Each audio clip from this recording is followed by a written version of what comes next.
불같이 성질을 잘 내는 중국 네티즌들이 또 다시 화가 나서 펄쩍 뛰었는데요. 이번에는 의류 브랜드 자라의 광고 때문입니다. BBC에 따르면 스페인의 패션 브랜드인 자라의 새 화장품 캠페인은 징웬, 그리고 그녀의 시그너처인 죽은 깨를 그 특징으로 하고 있습니다. 그녀가 이번 캠페인을 대표하는 얼굴이 되었다는 사실에 중국인들이 기뻐할 것이라고 생각하실지도 모르겠습니다. 그러나 이들은 그녀의 죽은 깨를 문제 삼았습니다. 마음이 상한 네티즌들은 그 못생긴 죽은 깨를 보여주는 게 모욕적이라고 주장하며 그 모델은 에너지로 가득 찬 것으로 보이지 않는다고 불만을 토로했습니다. 심지어 일부 사람들은 자라가 이 죽은 깨 투성이인 중국인 모델을 일부러 골라 중국인들의 이미지를 헐뜯으려고 하고 있다고 제안했습니다.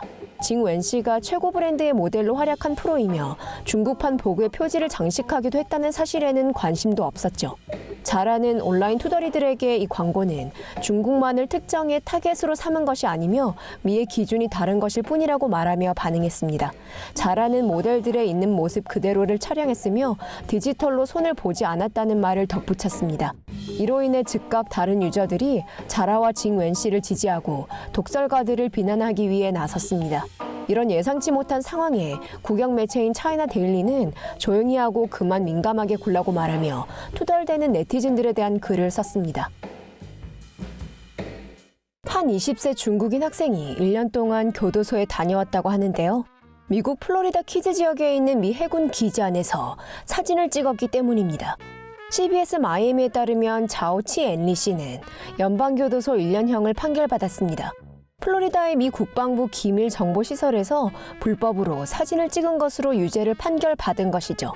법원 문서에 따르면 자오 씨는 지난 9월 26일 허가도 없이 합동기관 기동부대의 군사시설 울타리를 탐색하여 바닷가 쪽에서 군시설로 들어갔습니다.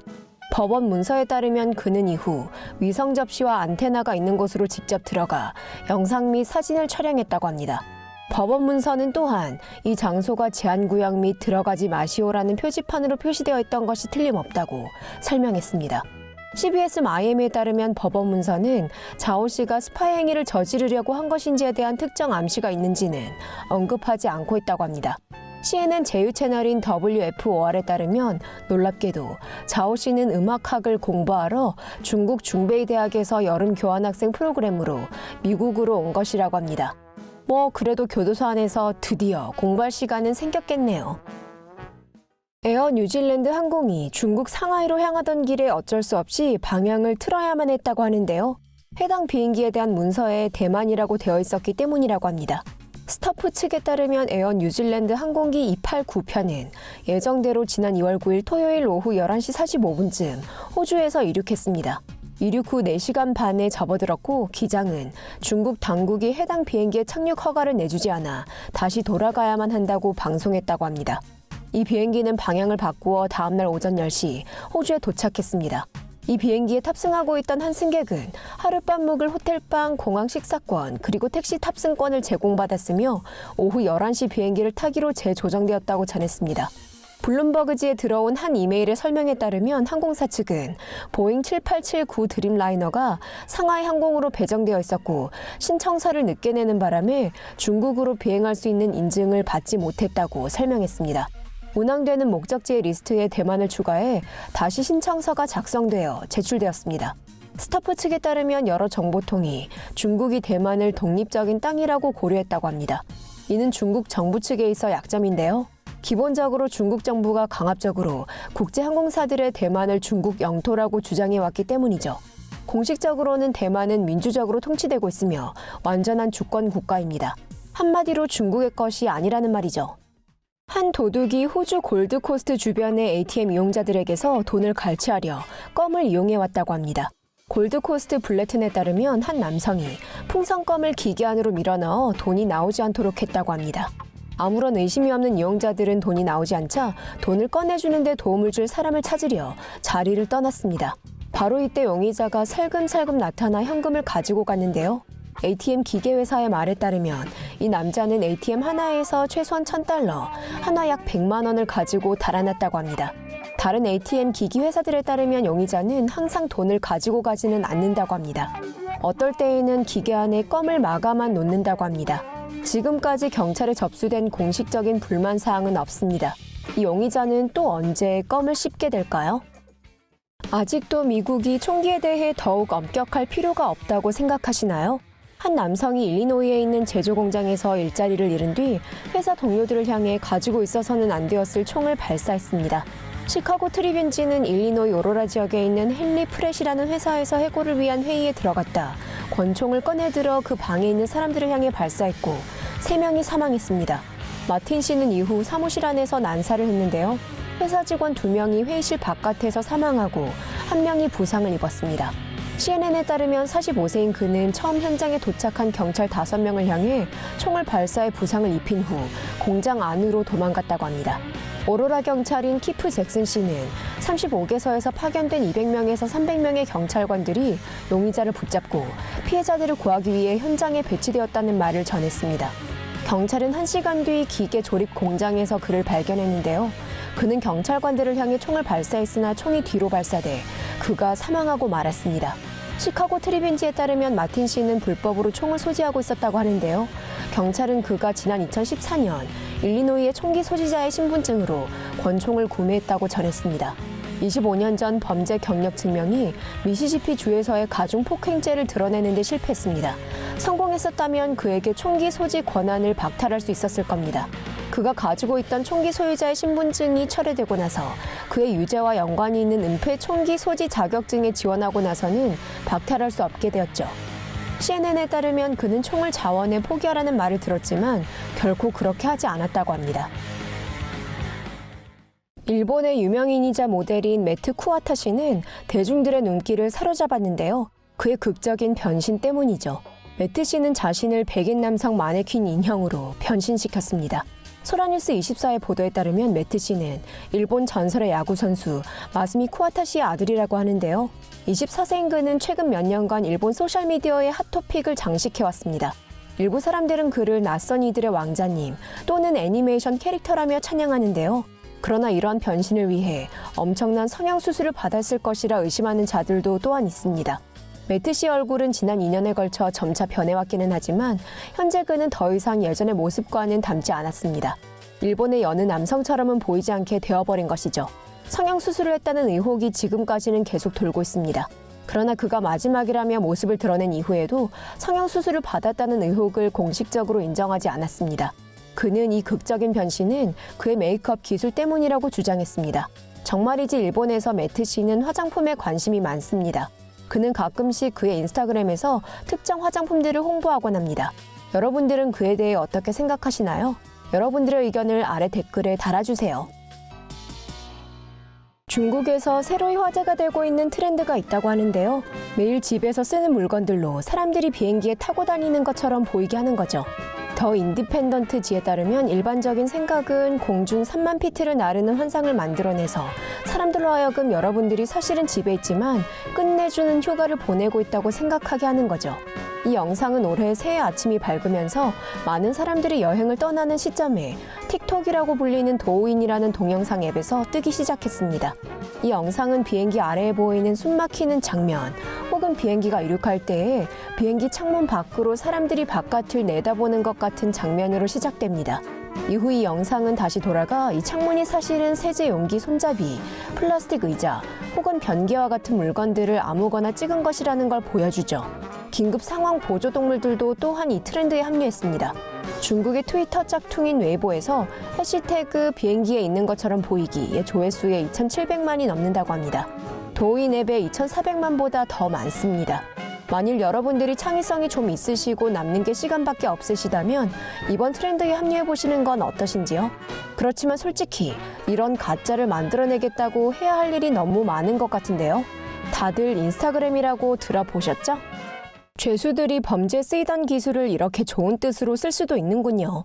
미국 플로리다에서 죄수들 한 무리가 자동차 안에 갇힌 1살짜리 여자아기를 구조하기 위해 남의 차 문을 열고 들어갔습니다.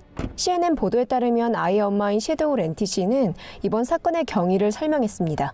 이 모든 것이 아이의 아빠가 아기를 뒷좌석에 묶어놓은 뒤 차키를 앞좌석에 두고 내리면서 생긴 일이었습니다. 뒷좌석 문을 닫고 나서야 차 안에 아이가 있다는 걸 알아차렸죠. 운 좋게도 이날 수감자들 한 무리가 주차장에서 도로 중앙 설치물을 수리하고 있었습니다. 남편과 아내가 도움을 외치는 소리를 듣고서 이들과 경찰관 한 명이 현장으로 달려갔습니다. 수감자들은 거의 5분 이내로 옷걸이로 차문을 여는 데 성공했고 모두들 기뻐하며 소리쳤습니다. 섀도우 렌티 씨는 그녀의 페이스북에 감사함을 표현하며 이 세상의 수감자님들 정말 존경합니다. 라는 글을 올렸습니다. 파스코 카운티 경찰인 크리스 노코 씨는 구조 작업 상황이 특이했다고 전했습니다. 왜냐하면 이러한 상황으로 이들이 범죄에 쓰이던 능력을 좋은 일에 쓰게 되었기 때문이죠. 크리스 노코 씨의 말에 따르면 수감자들은 그들이 나쁜 실수를 하는 것이라는 것을 알았지만 이들은 또한 삶 속에서 맞는 일을 하기를 원했다고 합니다. 미국 텍사스 포트워스 지역의 한 병원이 새로운 엘리베이터 회사를 찾고 있습니다. 한 간호사가 지난 1월 계속해서 움직이는 엘리베이터에 발을 들이는 바람에 부상을 입었기 때문이죠. AP통신은 존 피터 스미스 병원의 병원장 로버트 얼리 씨가 병원 관계자들이 지난 1월 20일 발생한 사건 때문에 현재 계약을 맺고 있는 티센크루프 엘리베이터 주식회사와 계약 중단을 할 예정이라고 전했다며 보도했습니다. 병원 측에 따르면 카렌 스트래포드라는 이 간호사가 엘리베이터에 탑승하려고 했고 오른쪽 발이 엘리베이터를 밟은 상황에서 이 엘리베이터는 멈추지 않고 계속 올라가 버렸다고 합니다. 스트래포드 씨는 균형을 잃었고 엘리베이터는 계속 올라가 부서졌습니다. 변호사인 프랭크 브랜슨 씨의 말에 따르면 그녀는 아직도 코마 상태이며 평생 가지고 가야 할 부상을 입었다고 합니다. 그녀는 이번 사고가 발생한 이후 이 병원의 중환자실에 입원했습니다. 포트워스 스타 텔레그램에 의해 입수된 문건에 따르면 이 병원의 엘리베이터는 지난 2018년 1월부터 최소한 42번이나 고장이 났었다고 하는데요. 듣기만 해도 아찔하네요. 스타 텔레그램에 따르면 다른 병원에 있는 티센크루프 회사의 엘리베이터가 지난 2018년 1월 23일 문제를 일으켜 또 다른 한 간호사로부터 고소를 당한 상태라고 합니다. 이 고소장에 따르면 텍사스 건강 해리스 감리교 병원에서 일하던 한 간호사 그리고 해리스 연합에서 일하던 행정감독관이 문제의 엘리베이터에 탑승하고 있었다고 합니다. 엘리베이터가 몇 층씩이고 곤두박질쳐 이 간호사는 부상을 입었다고 합니다. 호주에 거주하고 있는 여성 보디빌더 라라 장 씨는 지난해 그녀가 외부에 포스팅한 보디빌딩 영상 몇 개에 달린 중국의 성가신 네티즌들 때문에 우왕좌왕하고 있습니다. 그녀의 웨이보 계정을 보시면 그녀는 지난 2018년 7월 처음으로 이 짧은 영상을 올렸습니다. 그러나 어째서인지 최근에서야 네티즌 수사대의 눈길을 끌게 되었습니다. 얼마나 똑똑하신지 가늠도 되지 않는 이 네티즌 수사대는 장 씨에게 중국 인트라넷에서는 외설적인 것으로 간주되는 콘텐츠를 포스팅하는 데 대한 법적인 결과가 있을 수도 있다고 경고했습니다. 네티즌 수사대가 어찌나 친절하시던지 국가보안법 그리고 사이버보안제한법에 따르면 인터넷에 외설적인 정보를 퍼뜨리거나 유포하는 일은 불법이며 이러한 행동은 공안조사의 대상이 되며 관련 법과 상응하는 처벌을 받게 될 것이다 라고 언급하시고 계십니다. 장 씨는 진작에 알고 계셨어야 했습니다. 단지 중국 공산당만이 중국에서 외설적이고 거짓인 정보를 퍼뜨릴 권한이 있다는 사실 말이죠. 라라 씨는 인터넷 찌질이들에게 여성 보디빌딩과 그녀의 영상을 옹호하는 내용으로 이에 답했습니다. 그녀는 그녀가 영상 속에서 하고 있는 것은 단지 여성 콘테스트 참가자들이 실제 대회가 열리는 동안 어떻게 포즈를 취하는지에 대한 것일 뿐이라고 말했습니다. 그녀는 또한 나는 일반 사람들이 나를 어떻게 바라보든 신경 쓰지 않습니다. 왜냐하면 모든 이들의 미를 바라보는 시각은 다르기 때문이죠. 그러나 경찰에 검증된 계정이 어떻게 이토록 퇴보적이고 무식할 수 있나요? 나는 내 권리를 주장할 자격이 있습니다. 라고 말했습니다. 중국 공산당의 알림통인 글로벌 타임즈에 따르면 경찰은 그릇된 비난에 대해 사적으로 사과를 했다고 합니다. 만일 그녀가 호주가 아닌 중국에서 살고 있었더라면 장 씨에게 그럴 권리가 보장될 수 있었을지 참 궁금하네요. 한 여성이 곧 절단하게 될 왼쪽 다리의 피부로 핸드백을 만들고 싶어 한다고 하는데요. 가죽을 남길 수 있는 게 호랑이뿐만인 건 아닌가 봅니다. 55세로 미국 매사추세츠 출신인 조앤 씨는 말초 동맥 질환, 즉 다리의 동맥들이 좁아지는 증상을 가지고 있어 왼쪽 다리를 절단해야만 하게 생겼습니다. 조앤 씨는 자신의 왼쪽 다리 피부로 핸드백을 만들어줄 디자이너를 찾고 있습니다. 조앤 씨는 소포트.com에 요청하는 글을 하나 올렸는데요. 이 웹사이트는 옷 제작 서비스를 위한 온라인 시장이죠. 조앤 씨는 요청글에서 인분 스캔들에 대한 기사를 읽고서 이러한 일이 그녀의 다리에 일어나지 않기를 원해 그 모든 것이 시작되었다고 언급했습니다.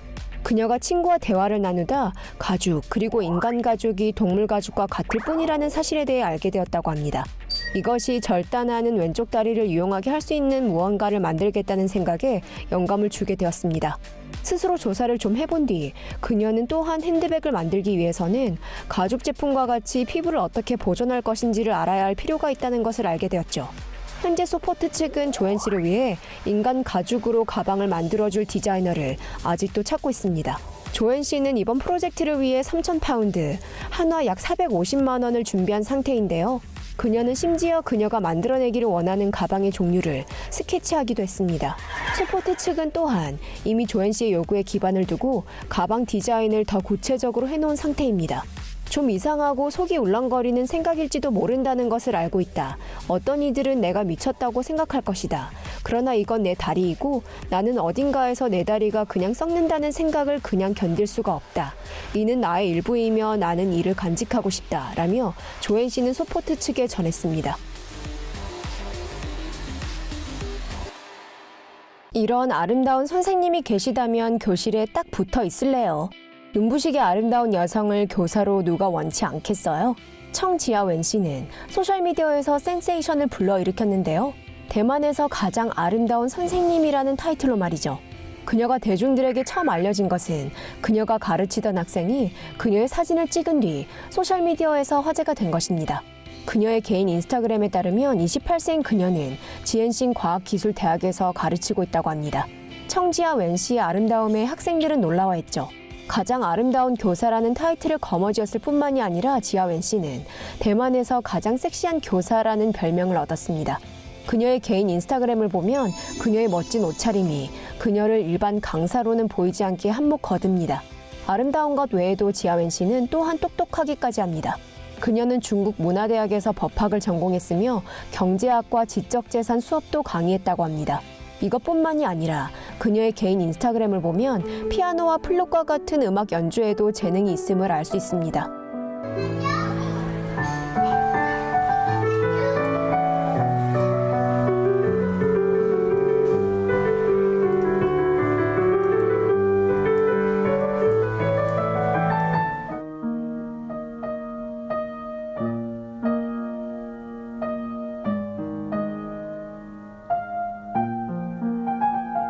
와, 빠지는 게 없는 인물이네요. 많은 이들이 인스타그램에서 그녀의 사진을 보고 학교에 다시 다니고 싶다는 댓글을 달았는데요. 만일 이런 교사들이 학교에 있다면 남자 학생들로 교실이 터져 나가겠죠? 79세인 미국 조지아주의 한 할머니가 침입자의 흔적을 알아차리고 헌법 수정 제2조를 실행하기로 마음먹었습니다. 그웬돌린 아가드 씨는 집에 있다 강도가 2층 유리창을 깨고 침입하는 소리를 들었습니다. WSB-TV 애틀랜타에 따르면 아가드 씨는 즉시 자신의 총을 쥐고서 911에 신고했습니다. 이후 그녀는 이 남자를 향해 소리를 지르며 총을 발사했죠. 79세인 그녀는 WSB-TV 측에 그녀가 이 남자를 향해 욕설을 퍼부으며 나는 이 대가리를 날릴 것이다 라고 말했다고 전했습니다. 아가드 씨는 그를 맞추지 못했지만 결국 이 남자에게 겁을 줄 수 있었다고 말했습니다. WSB-TV 애틀랜타 측은 이 침입자가 경찰이 도착할 때까지 2층 침실 옷장 안에 숨어있던 것으로 생각된다고 보도했습니다. 79세인 그녀는 방송국 측에 몸이 떨렸으며 신에게 그녀에게 자비를 베풀어 줄 것을 기도하며 욕설을 동시에 강도에게 퍼부었다는 말을 전했습니다. WSB-TV 측은 이 용의자를 20세인 한스 로저스 씨라고 밝히며 현재 그는 가택 침입죄를 처분받았다고 전했습니다.